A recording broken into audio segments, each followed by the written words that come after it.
나스닥 미국장이 휴장을 앞두고 있습니다. 정확히는 이제 3일장에서는 조기 폐장을 앞두고 있고요. 이제 4일에는 독립기념일로 아예 휴장을 합니다. 그래서 이제 5일서부터 이제 본격적인 장세가 시작된다라고 좀 생각을 하시면 되겠고, 이 여파가 우리나라 장에도 영향이 미쳐지고 있습니다. 그래서 외국인들 그리고 기관들이 이탈하는 모습을 보여주고 있고요.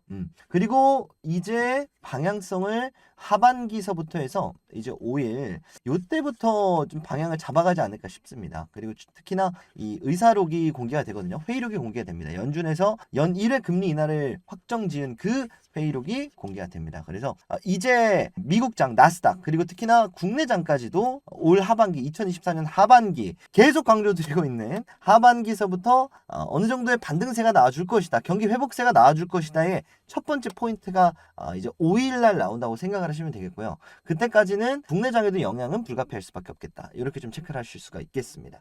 그래서 지금 발표된 뭐 물가지수, 뭐 PC라든지 이런 부분들은 어쨌든 금리 인하를 가리키고 있지만 결국 이 금리 인하가요 최근에 좀 빠르게 좀 진행이 되면 뭐 8월, 9월 뭐 언제든지 좀 빠르게 되면 1회였던 게 2회로 바뀔 수도 있는 거고 이게 딜레이 되다가 결국은 안 할 수도 있는 거거든요. 그래서 이번 회의록이 하반기 스타트를 하는 데 있어서 굉장히 좀 중요할 수밖에 없는 의사록, 회의록 공개일 수밖에 없겠다. 이렇게 좀 체크를 하고 가도록 하겠습니다. 그래서 나스닥 쪽에서도 일단 당장 이 휴장을 앞두고는 조정하는 흐름 내지는 뭐 숨고르기 흐름 이런 흐름이 나오지 않을까 그렇게 좀 생각을 하고요. 특히나 뭐 엔비디아 제가 강조드리고 있는 테슬라 이런 쪽에서도 차익 실현 매물들이 나올 수가 있겠다. 그래서 요거를 좀 주어가는 흐름으로 잡아갈 수도 있겠고요. 내지는 오히려 상승을 한다라고 한다면 잠시 끊어가는 포인트로 삼을 수도 있겠습니다. 그래서 요 얘기 한번 좀 간단하게 체크를 하고요. 올 하반기 그리고 앞으로의 좀 흐름은 어떻게 될까? 오늘은 경제 이야기 잠깐 한번 해보도록 하겠습니다. 시작하기 전에 구독, 좋아요 부탁드리고요. 영상 시작하도록 하겠습니다. 그래서 간단하게 일정 먼저 좀 살펴보면요. 이제 3일에 FOMC 의사록이 공개가 됩니다. 근데 어쨌든 장이 조기 마감이기 때문에 직접적인 영향은 그렇게 크지 않을 거라고 보고요. 미국 노동부 6월 비농업 고용을 봅니다. 그래서 고용 지수라고 좀 보는 게 맞겠죠. 그래서 고용 실업률 요 부분이 나옵니다.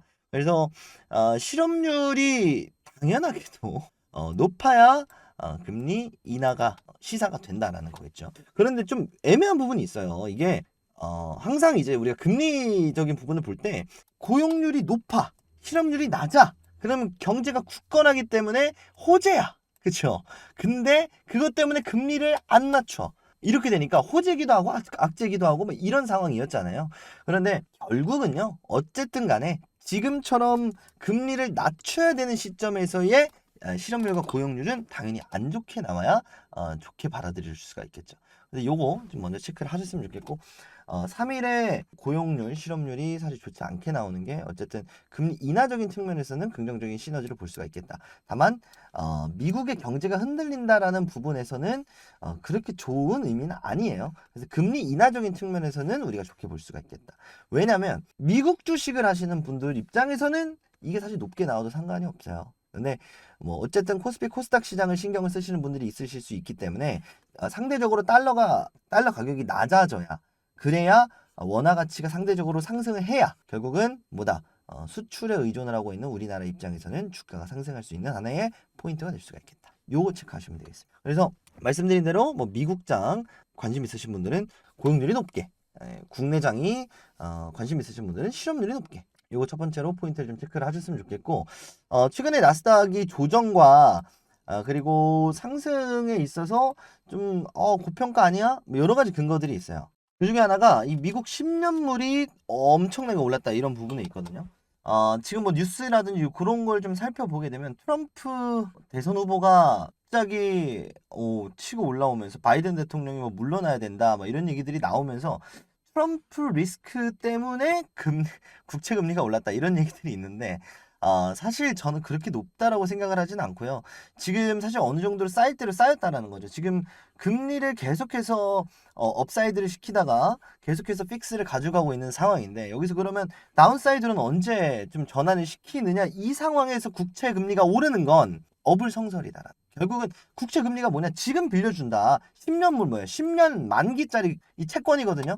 지금 10년 뒤에 가격을 책정해서 미리 땡기는 게 바로 10년물 채권이다라는 거예요. 그럼 뭐냐면 가격이 올라간다라는 거는 이게 반대로 생각해 좀 10,000원짜리 채권이 있다라고 해볼게요. 그럼 10년 뒤에 이거를 10,000원에 받는다. 이러면 아무도 안 살 거 아니에요. 그렇죠? 그럼 이 가격이 어떻게 되냐 이거죠. 원래는 7,000원이었는데 가격이 오르면 어떻게 되냐면 8,000원, 9,000원 이렇게 되는 거예요. 그럼 가격이 오른다는 건 무슨 소리냐?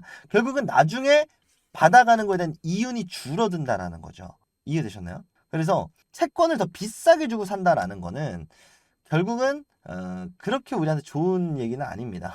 결국은 이제 성장률이 떨어진다라는 얘기가 되기도 하고 채권이 오르면 뭐 주식이 뭐 떨어진다, 뭐 채권이 내려가면 주식이 올라간다. 사실은 같은 맥락인데 채권과 주식의 성질이 다르기 때문에 반대로 우리가 설명을 하는 것뿐입니다.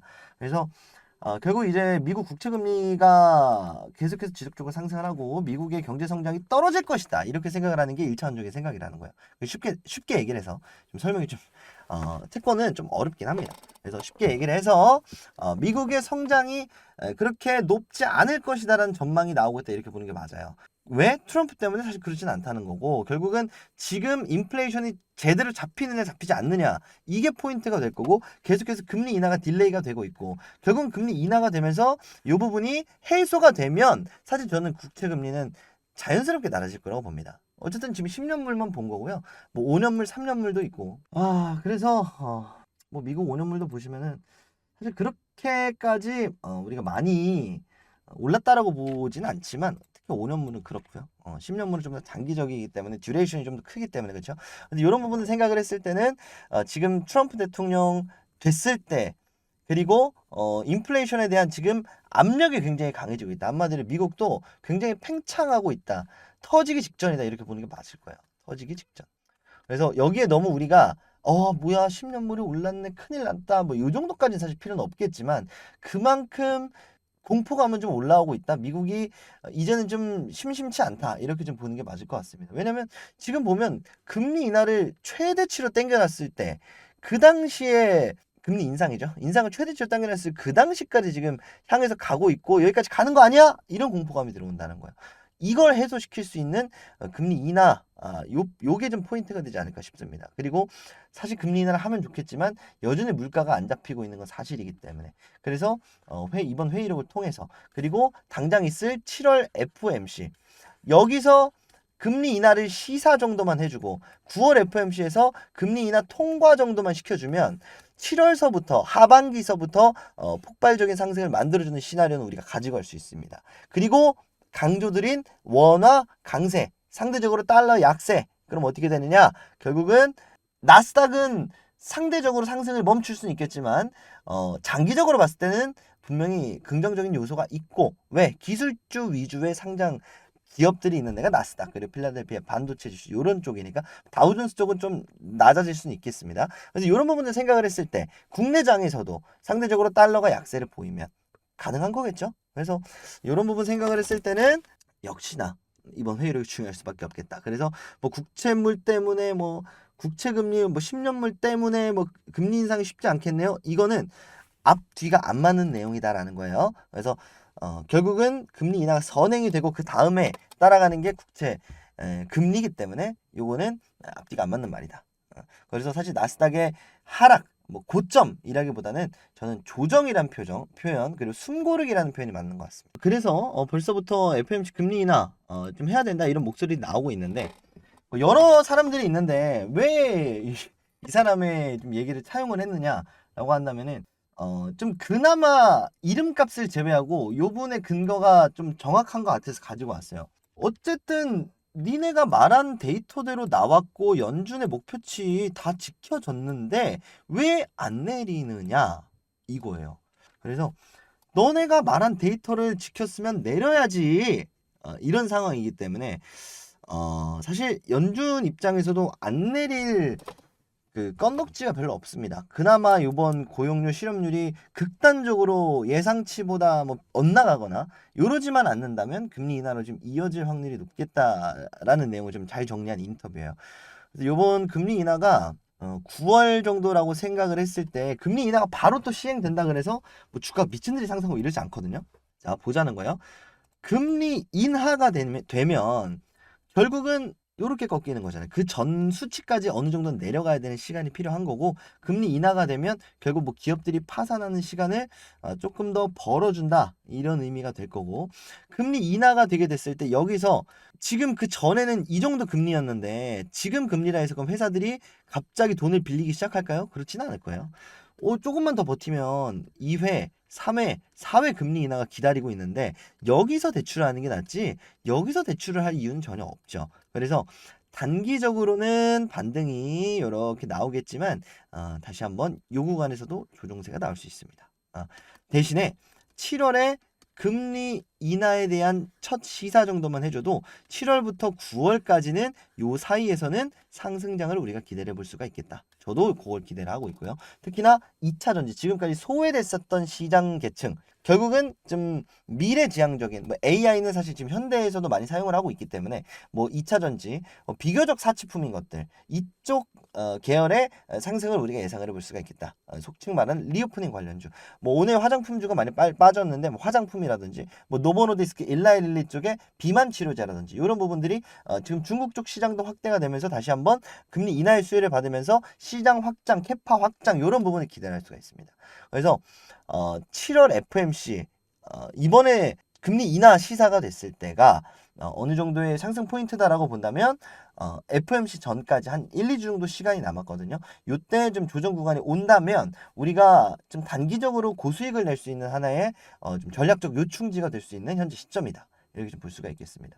그래서 굉장히 좀 중요한 시점을 지나가고 있고요. 앞으로의 하반기 그리고 앞으로의 주식 시장 점령에 있어서 이제는 정말 오랜 기간 동안 금리 인상, 요 당시에 금리 인상 수혜주를 담아놨던 사람들은 수익 엄청나게 많이 봤잖아요. 반대로 이제는 내려간다라고 했을 때 금리 인하의 수혜주를 받아갈 수 있는, 이점을 받아갈 수 있는 그런 식이 있다는 거죠.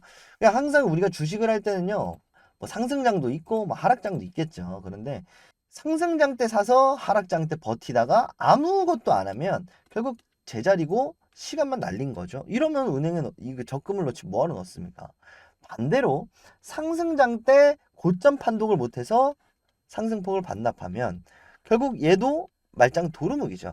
그러니까 지금 내가 어느 시기에 처해 있는지, 앞으로 그리고 현재 시점은 내가 가지고 있는 종목이 어떠한 시장의 영향을 받으면서 어떠한 개별적인 기업들의 이슈가 있으면서 흐름을 가지고 갈까, 이런 부분들을 항상 체크하는 여러분들이 좀 되셨으면 좋겠고, 그 첫 번째 포인트가, 올 하반기 첫 번째 포인트가 바로 7월 FMC다. 그리고 7월 FMC를 힌트를 받아갈 수 있는 게 바로 뭐다? 이번에 회의록, 그리고 추가적으로 이 고용률, 실업률 발표다. 물론 비농업 부분이긴 합니다. 그래서 요거까지 좀 체크를 하셨으면 좋겠습니다. 미국장이 말씀드린 대로 이번 주 금요일까지도 휴장을 하기 때문에 조기 마감하고 나서요. 우리나라 장에서도 조정장이 이어질 수 있다라는 점, 요거는 좀 머릿속에 넣어놓고 오늘 영상 마무리 하셨으면 좋겠습니다. 오늘 이렇게 인사드리고요. 저는 다음 시간에 더 좋은 영상, 유익한 영상으로 인사드리도록 하겠습니다. 감사합니다.